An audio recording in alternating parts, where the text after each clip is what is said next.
할렐루야! 오늘 하루도 복된 하루입니다. 우리 주의 얼굴을 구하고 그 친밀한 가운데 거하며 온전하게 하나됨을 위해 나아가는 삶, 부르심을 향해 나아가는 삶, 그 말씀 가운데 순종하며 나아가는 삶, 그러한 삶으로 오늘도 주의 충만함이 거하는 놀라운 은혜가 있을 것입니다.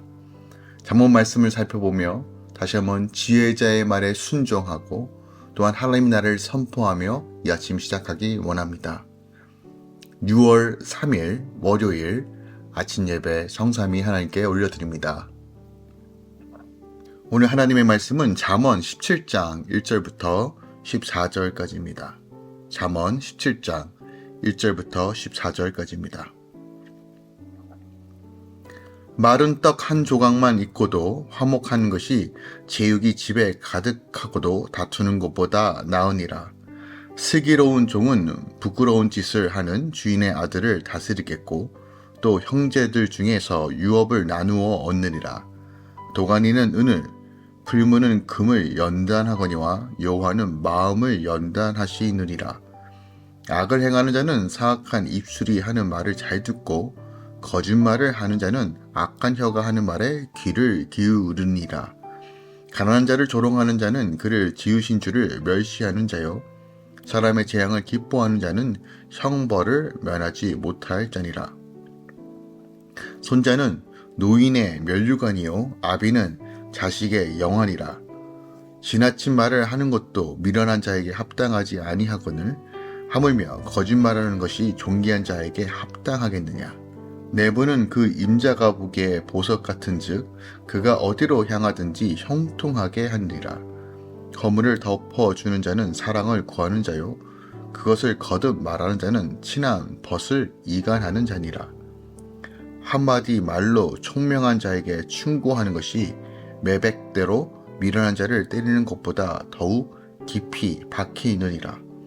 악한 자는 반역만 힘쓰나니 그러므로 그에게 잔인한 사자가 보냄을 받으리라. 차라리 새끼 빼앗긴 암곰을 만날지언정 미련한 일을 행하는 미련한 자를 만나지 말 것이니라. 누구든지 악으로 선을 갚으면 악이 그 집을 떠나지 아니하리라. 다투는 시작은 둑에서 물이 새는 것을 같은즉 싸움이 일어나기 전에 시비를 그칠 것이니라. 아멘. 하나님의 말씀입니다. 마음의 연단을 받은 자는 많은 재물보다 가정의 화목을 더 귀하게 여긴다라고 말해요. 자기 처지 합당히 행하는 자가 지혜로운 자이며 허물을 덮어주는 자가 사랑을 구하는 자라고 말합니다. 또한 지혜로운 자는 미련한 자를 만나지 않고 시비가 싸움으로 번지지 않게 한다라고 말합니다. 오늘 본문은 여러 가지 지혜의 말을 선포함으로써 하나님 앞에 경건한 삶이 무엇인지를 말해주고 있습니다. 먼저 1절부터 3절까지는 외적 조건에 앞서는 마음의 중요성을 강조하는 세 개의 교훈으로 우리에게 말해주고 있는데 지혜로운 삶은 마음에 달려 있다는 것을 가르칩니다. 이것은 잠언서 14장 10절부터 14절 그리고 잠언서 15장 12절에서 17절과 같은 맥락의 교훈입니다. 마음을 잡는 것, 마음을 가지는 것, 마음을 연단시키는 것 이것이 바로 핵심이라는 것입니다. 이것이 바로 믿음을 지키는 것과 같은 원리라는 것이죠.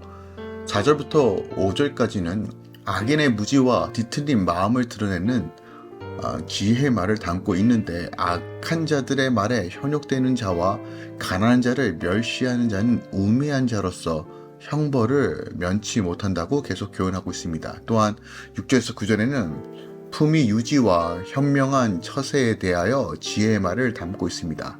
지혜를 추구하는 자가 지향해야 될 삶의 방향을 제시하고 있죠. 또한 10절부터는 미련한 자에 대한 이야기를 하고 있습니다. 우리가 어떻게 말해야 되는지, 어떻게 행동해야 되는지를 가르치죠.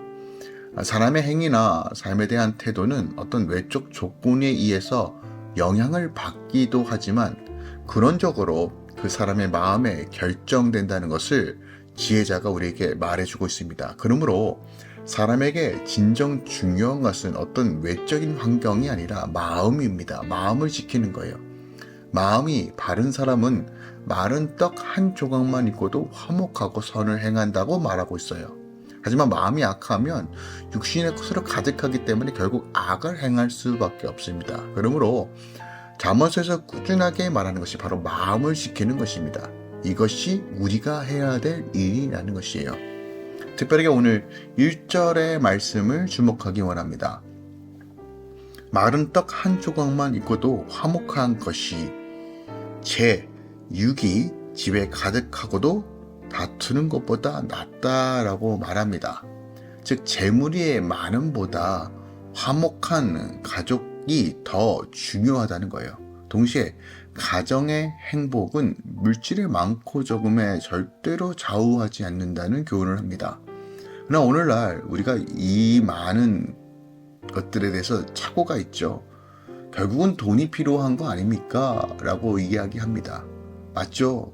우리 가정에서 유지하기 위해서는 돈이 필요합니다. 돈이 많은 것들을 좌지우지하는 것처럼 보입니다. 돈 때문에 싸우고 돈 때문에 또 화목한 것 같고 돈 때문에 이사하고 여러 가지 것들이 돈 때문에 좌지우지되는 인생을 살아갑니다. 그런데 정말 돈 때문에 화목해질 수 있습니까? 절대로 돈이 화목을 만들어주지 않는다는 사실을 이건 조금만 겪어보면 알 수 있는 것입니다. 인간 사이의 가장 기본적인, 가장 본질적인 것은 우리가 주 안에서 화목해야 되는 것, 주님을 바라볼 때만이 화목에 거할 수 있다고 성경은 명확히 말합니다. 눈에 보이는 것이 전부가 아닙니다. 눈에 보이지 않는 신뢰, 사랑, 우애, 상대방을 향한 배려, 이 모든 것들은 결코 눈에 보이지 않지만 가치 있고 또한 중요한 것입니다. 행복은 결국 사랑의 부족을 채워졌을 때 행복을 느끼는 것인데 궁극적인 행복은 주님의 사랑으로 우리의 삶을 채워야 될 때 우리는 우리의 삶에, 우리의 가정 가운데 온전한 행복과 화목이 임한다는 것을 지혜자가 우리에게 말해주고 있습니다. 돈이 전부가 아닙니다. 함께 주님께서 허락하신 이 가정을 복된 가정으로 사랑하고 또한 애쓰며 나아가는 것, 이것이 주님께서 원하시는 뜻입니다. 자녀와 부모의 관계 안에서 배려와 인내와 온유와 오래 참음과 겸손으로 용납하며 사랑하며 나아가는 것이 바로 하나님의 뜻입니다. 그러므로 여러분 함께 주의 나라를 구하며 때로는 기다리며 때로는 인내하며 함께 보듬어가며 성장하는 가정으로 나아가시길 예수 그리스도의 이름으로 축원드리고 부탁드립니다. 또한 3절에 보니까 우리가 잘 알고 있는 말씀입니다. 도가니는 눈을, 풀무는 금을 연단하거니와 여호와는 마음을 연단하신다라고 말합니다.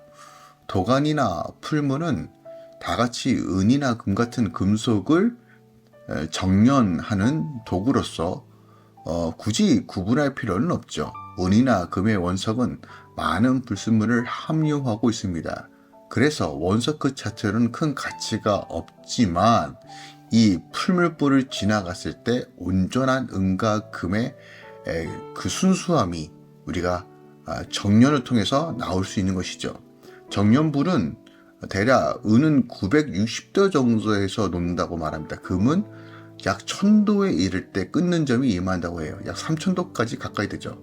그러니까 원석이 뜨겁게 달굴수록 순수한 금과 은을 추출할 수 있는 것이에요. 마찬가지예요. 사람의 마음도 순수하게 되려면 강력한 시련의 풀물을 통해 연단이 필요합니다. 때로는 우리의 고난과 어려움이 나를 무너뜨리는 것 같지만 아니요. 나를 핍박하고 나를 어렵게 하는 그 사람을 통해서 그 사람이 나의 도가니와 풀물불이 되어 나를 더 거룩하게 만든다는 이 영적 원리를 기억해야 합니다. 그 강도가 강할수록 하나님께서 나를 연단시키고 새롭게 하신다는 것이에요. 더 친밀함 가운데 주님 안에 거하는 놀라운 삶을 하나님께서 어떻게 훈련시키고 연단하십니까? 사람을 통해서, 환경을 통해서, 그 광야의 길을 통해서 우리를 연단하신다는 것이에요. 그러므로 하나님의 고난은 우리에게 주시는 궁극적인 우리의 삶의 거룩과 하나님의 그 친밀함과 하나님의 나라와 그 영원한 기업을 물려받을 우리 안에 이루시는 하나님의 뜻 가운데 있다는 것입니다. 하나님께서 우리의 삶을 경영하십니다. 하나님께서 불필요한 것을 우리에게 주시는 분이 아니십니다. 그러므로 내 안에 나를 괴롭히고 나를 힘들게 하는 그 누가 있으십니까? 하나님은 그 사람 통해 나를 단련한다고 기억하십시오. 나를 정금과 같이 나아가게 하실 것입니다. 그 상황과 그 환란 속에서 기뻐하고 찬양하십시오. 하나님께서 나를 새롭게 하시는 과정이 될 것입니다. 이 모든 것들은 은혜입니다. 주님의 은혜를 붙잡을 때 떠오르는 태양은 나를 태우는 것이 아니라 나를 자라게 하며 비바람치는 바람과 물은 나를 성장시키는 과정과 도구가 됩니다. 오늘 주님을 신뢰함으로 나아갑시다. 끝까지 주님 붙들며 나를 훈련시키고 연단하시는 하나님을 높여 찬양합시다. 오늘 하루도 복될 것입니다. 모든 하나님의 은혜와 섭리와 역사가 모든 할렐루야 교회와 또한 함께 이 아침에 말씀 묵상하는 모든 주의 성도들 가운데 충만함의 것을 예수 그리스도로 축원드립니다. 기도하겠습니다. 사랑하는 주님 감사드립니다. 주님 우리 안에 겸손과 온유와 오래 참음과 용납과 사랑함으로 하나님 우리의 가정이 하나 되는 놀라운 역사들이 일어날 것을 또 선포하고 기도합니다. 복된 가정이 될 것입니다. 회복되어지고 하나님의 나라와 영광을 누리는 가정이 될 것입니다. 주여 도우시고 늘 우리 삶 가운데 주의 기쁨과 능력으로 채우소서. 또한 하나님 연단하는 모든 삶 속에서 주님을 신뢰하고 믿음으로 바라보게 하소서. 지치지 않게 하소서. 지치지 않게 하소서. 주님 안에서 온전하게 성장하여 거룩과 하나됨을 증거하는 성도로서 살게 하소서. 이제는 우리 주 예수 그리스도의 은혜와 우리 하나님 아버지의 놀랍고 지극하신 사랑과 성령 하나님의 교통 충만 역사하심이 이제부터 영원까지 함께 계시길 간절히 축원하옵나이다. 아멘.